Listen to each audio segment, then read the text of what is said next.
Hello, everyone. Welcome to another episode of Coffee and Contemplation brought to you by Spotlight Recovery. It is January 4th. I'm your host, Lucas.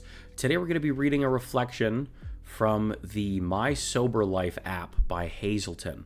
I thought this was a good one. It's very straightforward, but it's a good topic that's important for a lot of us, especially in early recovery. So I wanted to cover that one today. So I'll pop it up here on the screen and follow along, and let's get into it. Okay, dealing with risky situations. Deal with. If you can't avoid a risky situation, ask a supportive, sober friend to go with you. Ask your friend to help you make a quick exit if needed. Action. Sometimes you can't avoid risky situations. Think about what you will do if you find yourself in a bad situation. Talk with your sponsor to plan your strategies ahead of time. Ask a supportive friend to go with you to any risky events you can't avoid. Make a commitment to leave the event early if you start to feel stressed or feel the craving to use. Always make sure you have a safe exit plan. Build a good relationship with your sponsor so you can call him or her if you need help. And thought for the day. Our sobriety results in new positive habits. As each day ends, we find that the business of staying sober is much easier than it seemed in the beginning. Adapted from 24 hours a day on July 1st. Canada Day. So there you go.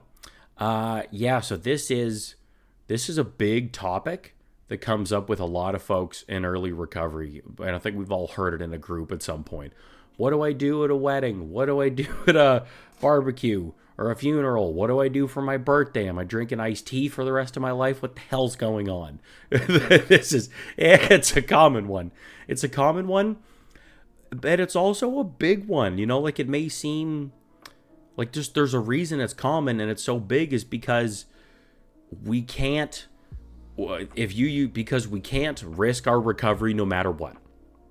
No matter what. If you're looking for that long-term recovery, total abstinence and sobriety, safety, you need to put this first in your life no matter what, aka like me, then this is really important. Because if you're early on or it's a very triggering situation or event or whatever it is, you can't risk your recovery. You just can't do it. So that's why this is so important. And I'm also glad I'm reading this because I'm actually going to make a recovery coaching video about this, just giving some more tips on what to do because this is a really good topic. This is important. So I like the things that it lists. I like how it's very directive. What do you do? Here's some action. That's what I'm all about in this. So I like that it covers those. Even with that first thing of if you can't avoid a risky situation. So the first thing that I want to say is what's really important is I think a lot of people don't honestly ask themselves enough if they really have to go to something or not. In early recovery, a lot of people just skip over that and I have to go, I can't avoid it, what am I gonna do, oh my god, whoa, do you have to go? Right? It's a birthday, God willing they have another one next year, and then you're a year more sober from then. Wedding, whose wedding? Really? Are there a gajillion people going? How really much will you be missed or not if you don't go? Are you involved in it in any other way other than being on a 200-person guest list? Do you really have to go? And sure, call me a dick, whatever, that's fine. But I think there's a big difference on if somebody's like, oh, we missed you at our wedding, as opposed to we missed you for the rest of your life after our wedding because you relapsed. I'm sorry, what's the real comparison here? For me, I think that's really important. So I think firstly is just asking yourself, do you need to go to the whatever or not? Genuinely.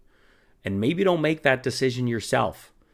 Ask a sponsor, a friend in recovery, therapist, other friends who are involved in this event or not.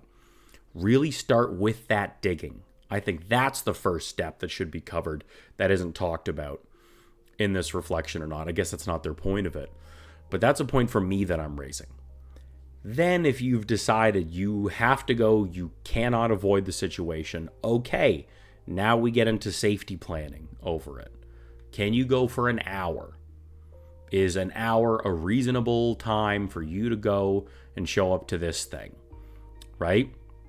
And so then if whatever your time limit, you decide how long do you need or have to go or not, or try to go at least.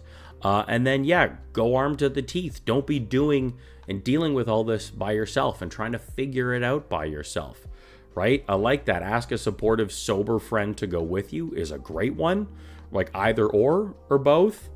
Having the friend help you make the exit if needed. So it's good if you're going to bring somebody. Bringing a support person's great. You know, again, with the wedding, birthday, funeral, whatever, support person's great. Tell them your plan ahead of time so they know what the deal is too. So you can have like a code word. You can look at them and just be like pineapples. And then you'd be like, all right, we gotta go and then get out of there, right? So that's a really good one. And then it says it there in the action as well. Make this plan, go over it with a sponsor, come up with some of those strategies, have somebody going with you. Always make sure you have a safe exit plan. That's a really, really good one. So unless it's with your like supportive friend who promises they'll give you a lift no matter what, and like supporting you's the priority, don't rely on your ability to leave the situation on anybody else. You can't put that at risk. If you need to go, make sure you know you can go. Or then even if that person's like, hey, I'll give you a lift no matter what, maybe just make sure you have like an Uber setup or taxi number, cash, whatever. Have like a double backup. Because if you know you need to go, you need to go. And being able to leave is a really important one. And then also knowing you have a safe space to go to. So then you're not leaving this event really triggered with cash in your pocket. Because hello, there's a chance you could go somewhere you don't want to go and spend the money on stuff you shouldn't spend the money on, right? So that's another good one too. I guess I'm making this video now, aren't I? That's another good one too. At the end of that action paragraph, I'd suggest beyond just the sponsor, have a list of people and just tell them, say, hey, I'm going to this thing. It may be really triggering. Can I ask you to be on call? Can you please keep an eye on your phone for if something bad happens and I need support?